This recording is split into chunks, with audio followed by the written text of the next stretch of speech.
Hi there, Loy Machedo, speaking to you from loymachedo.com. Who's Loy Machedo? Think Personal Branding. Okay, I'll read out this article from Al Arabia News. This is about cricket. Now, um, you know, almost anyone on the planet knows Indians and Pakistanis are very passionate about cricket. I mean, especially when India and Pakistan is playing, it's more like, nothing in the world exists. And I've seen this when I lived in Dubai for 40 years, especially when India Pakistan would play in the World Cup, and when they would meet, whenever they would meet, it was considered the finals. If India would lose, Pakistani restaurants would give free sweets, and if Pakistanis would lose, Indian restaurants would give free sweets. So this was always a trend. Now, I guess it stems from the fact that India Pakistan were, before it was part of India, then they separated, and they have fought wars, and this kind of tension is always there. Okay. However, the disappointing thing is, even though India and Pakistan today still have problems and issues at a political level, on a personal level, it seems to still exist. Now, this exists primarily, at least me, being an Indian passport holder, I'll tell you, it is more so with Indians and less with Pakistanis. Okay. And I, I do not know what the reason is. It could be maybe because there are people from Pakistan, not all, I'm saying those maybe 1%, they call the terrorists who come to India and attack or bomb and all that. And we have had many such incidents, the Oberoi Hotel, the latest one, which I can think of. This, I don't know, this theory, whether it's real or like they say, there's no smoke without fire. This love jihad thing, and having, especially I think in the Keralite state, where there are many communists and many Keralites who are Muslims, there is still this tension of Muslim boys targeting Hindu girls. Okay, and there are many cases where it is true, but then it's like every and any romantic case becomes love jihad. And then I've also seen the really sad cases where if a Muslim boy is dating a Hindu girl, they actually beat up the Muslim boy. Now, it may not be that he has love jihad in his mind, but it's like you catch one guilty and then you brand everyone. So there is that tension between Hindus and Muslims, and there is that tension between Indians and Pakistanis. Okay, so now here what happens is, whenever India and Pakistan play, and this is my observations, you can tell me if I'm wrong or right in the comments below. Whenever India and Pakistan play, if India wins, all Indians are happy and there is no complaint, there is no problem. And obviously in my groups I say, yeah, we this them, fuck them, and taught them a lesson, and who's Gan Mara and this and that, whatever language they use. Okay. but if Pakistan wins, it's not if Pakistan wins, it is India lost to Pakistan. They kind of rephrase it. It's not Pakistan won. It's rather, what do you call that?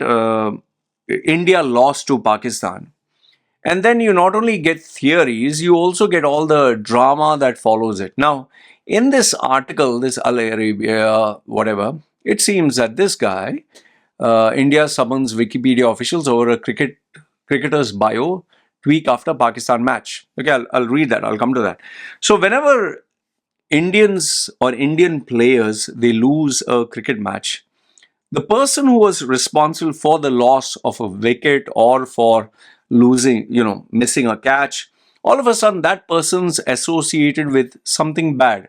If he is not a Hindu, then they target him being Khalistan, or they target him being associated with Pakistan, or he's Muslim, so he's associated with Pakistan. They have all these theories.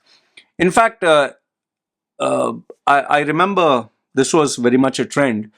I don't know if the cricketer is the right one. You can put it in the comments. I think Virat Kohli, or I don't know, was it Virat Kohli or Dravid?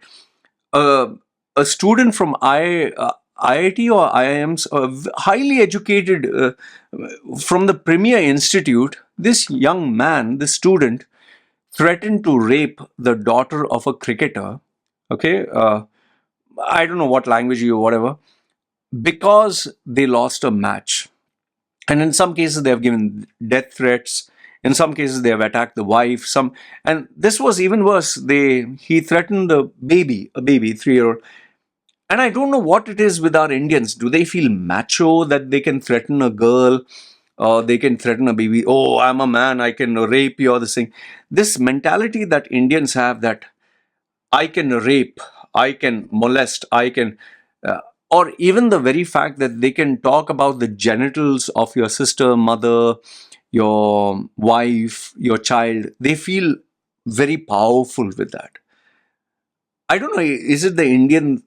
See, don't get me wrong, I'm not saying all the Indians, but I think this is a very primitive, uh, prehistoric kind of way, a kind of roadside mentality, dirt, that has been into the Indian psyche, whereby if they want to attack you, if they want to argue with you, if they want to piss you off, they'll start insulting the genitals, the private parts of your loved ones. Your ma ki means your mothers, your fathers, or and obviously they want it to really affect you, so they'll go on to your child. Like, people even have targeted my small little baby girl, okay, or my wife. So that is one way our Indians normally show their anger and show their manliness. And I think another form of how our Indians, see, once again, I'm saying Indians, that doesn't mean the whole 1 billion population. I'm talking of this select crowd.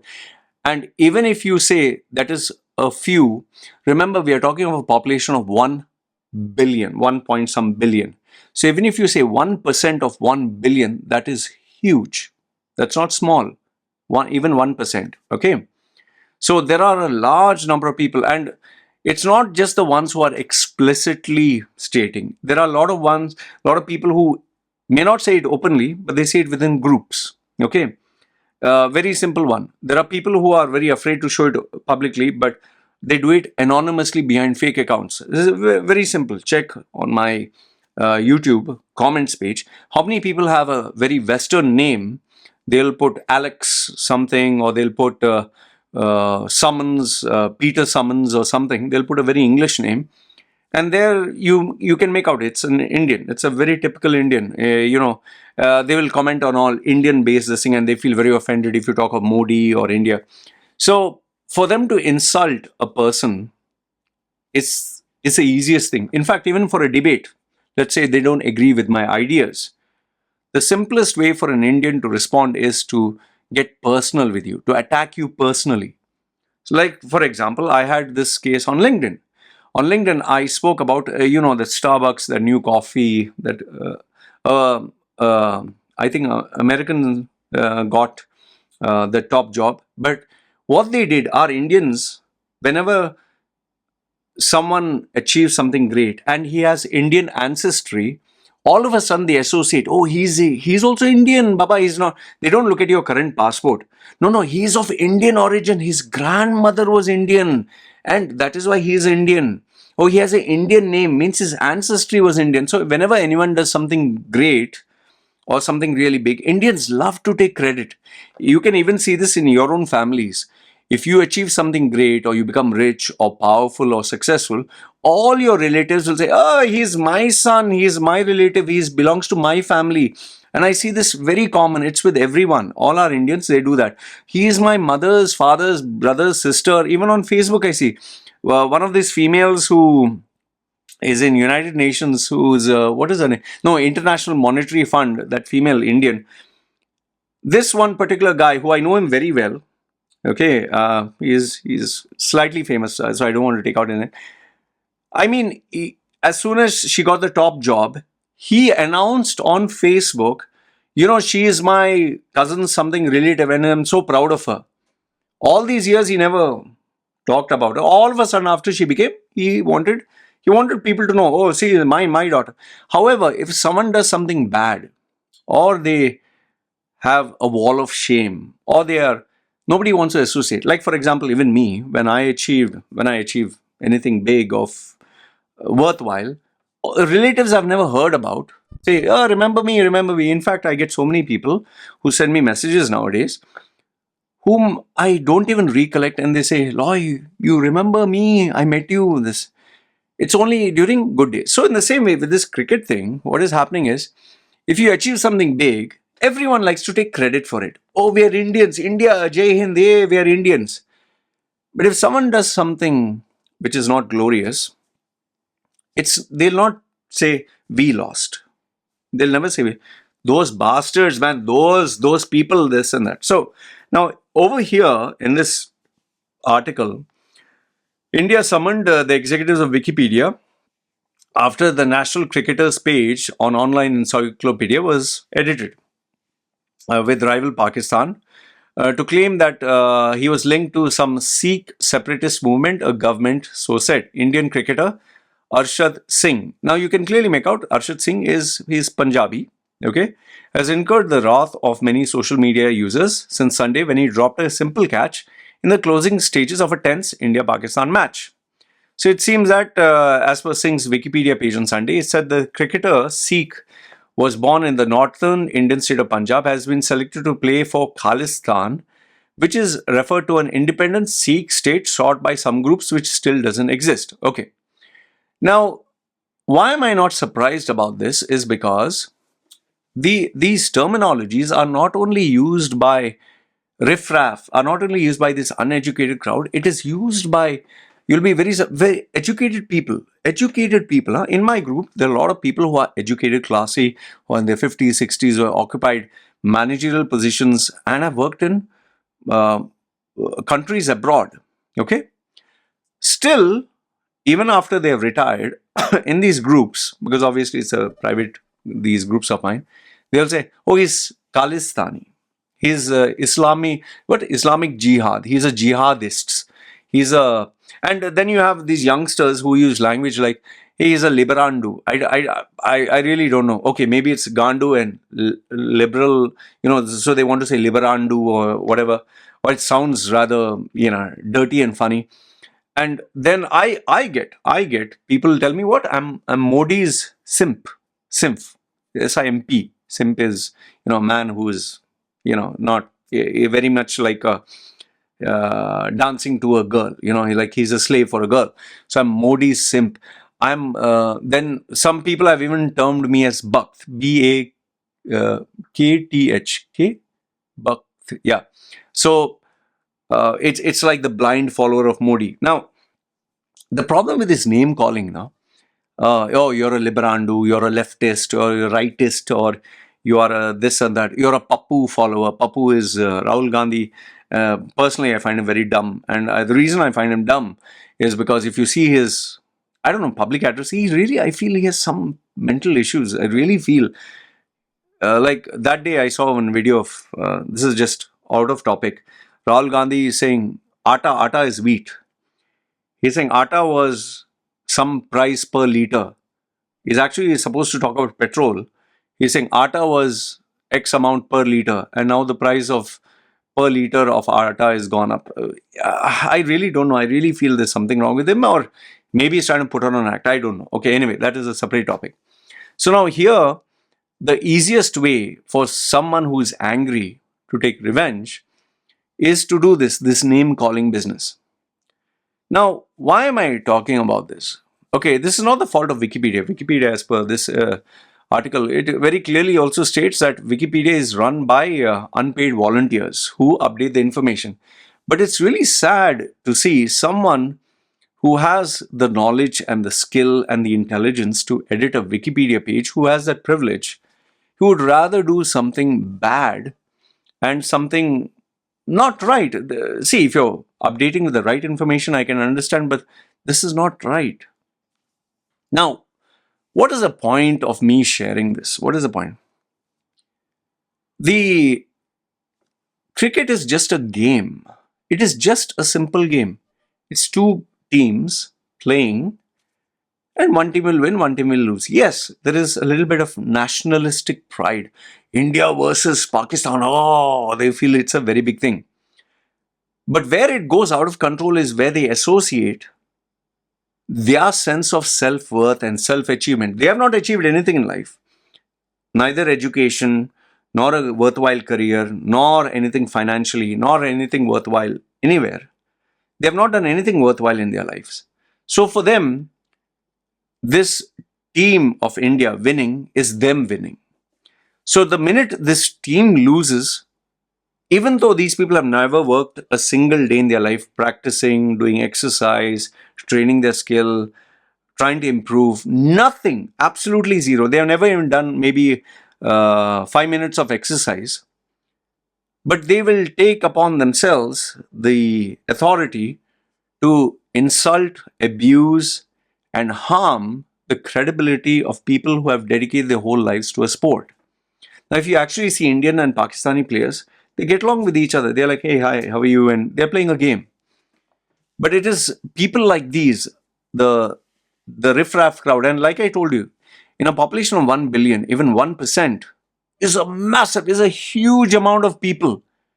You just need one person who can cause a whole society harm. One person who can cause thousands and thousands of people problems. And here you have a majority nation. I would say even 1% of 1 billion can represent an entire country's population. It's really sad to see not just extremists, but to see educated people, men, women, children, people with education, people with class, but they do not have any bit of integrity. They don't have common sense. They don't have the emotional intelligence to identify what is wrong, what is right. In fact, I shared with my group on LinkedIn with this. I was talking about that CEO, no? A CEO of who became Starbucks CEO. So people were like, Jai Hind, though India is something great. So I just put a comment there. I said, it's so stupid when you see a person who has achieved something. He has nothing got to do with India, but all are Indians wanting to take credit of being an Indian by associating a person who has dumped his citizenship. He has disregarded the citizenship and moved on to taking another passport. Still they take credit for it shamelessly. Like even when Kamala Harris became vice president, our Indians were celebrating in their village, hey, India, India, India. What India? She's an American. She identifies herself as American. Where, in which part, which universe did she say, I'm an Indian from India? Her, maybe a mother or grandmother or whatever, her mother married someone else of a different nationality, but she is not at all Indian. I mean, even my daughter, for that matter, she is born in Thailand. She studies Thai. She follows the Buddhist culture. But I'm pretty sure if tomorrow she achieves something great, they'll say, oh, but she is Indian roots. What roots? What roots shoot what? And me, I've hardly ever been in India. Yes, I identify myself as an Indian because I have an Indian passport. And yes, my parents are Indian. But I've never stayed in India. So the simple analogy is, it's like you married to someone. This is the example I always say. You married to someone, but you're staying with another woman. You're having sex with that other woman. You're having children with the other woman. But then can you say, this is your wife? I mean, just namesake, right? Then people say, oh, but in marriage you select your partner. Fine. Religion. You're born into a religion, but you dump the religion and choose something else. Then what do you say? Or let me give you another better example. Let's say, I spoke about a country. I spoke about religion. What about your parents? You're born to your parents, but you ditch them who have taken care of you and you choose to take care of two other people. So is that a privilege? People are saying, oh, India gives you that privilege. Hey, yes, India does give you that privilege, but the person takes a side. He chooses India or this other country. I prefer this other country. So then you cannot take credit for that. And that person has achieved something. So if tomorrow the person does something bad, should you insult the entire country? Say all Indians are like this. See, this is the problem with our Indians. When something bad happens, no, they don't want any association. But when something good happens, they want to take association for it. And this is exactly the mentality issue that is causing this problem. This guy is just a cricketer. In fact, I don't even know what is his name. Singh. What? Arshdeep Singh. The poor guy is playing for representing India. He's doing his best. And it is our own people who are trying to hurt and harm him. I don't think any Pakistani would feel very disappointed and do that. It's our Indians only. Anyway, it's really sad that our Indians take a sport so personally. Yes, having passion for sport, having interest for sport, I admire that. But don't take that passion to a level of obsession where you want to hurt and harm someone. And I'm being very honest with you. I've been in UAE, I've been in the Middle East where Indians, Pakistanis, they live with each other in perfect harmony. I've never seen any problems with them. I'm telling you this. Indians and Pakistanis, they stay together. They don't have any problems. Our Indians only have problems with our Indians only. And especially Indians who have never gone out of India, they have the biggest problem because it's like a big frog in a small well. For them, India is, oh, India, India. But the minute they travel out, no, then they become like sheep. When they are in India, they beat their chest and think they are great. That is why I tell our Indians, my dear friend, you travel the world, see the world, go everywhere, and then you realize the reality of life. In fact, maybe later on, I'll put a newspaper screenshot. One Indian, he came down to Pattaya, he saw a lady, okay, Thai lady, and he, without her consent and permission, Bobs and Vagin, touched her and molested her. She took him to the police and she had to pay 200,000 baht. That is not a small amount. That's not chump change. And he admitted, oh, I'm sorry. Yeah, Indian mentality, Bobs and Vagin. They come here for what? Anyway, you let me know your thoughts. You agree, disagree with me. But I can tell you this. This is not just for sports. It's our Indian mentality. And unless and until they grow out of it, they keep saying, no, India is going to be a superpower. And India becoming a superpower or whatever is based on its people. It's like team effort.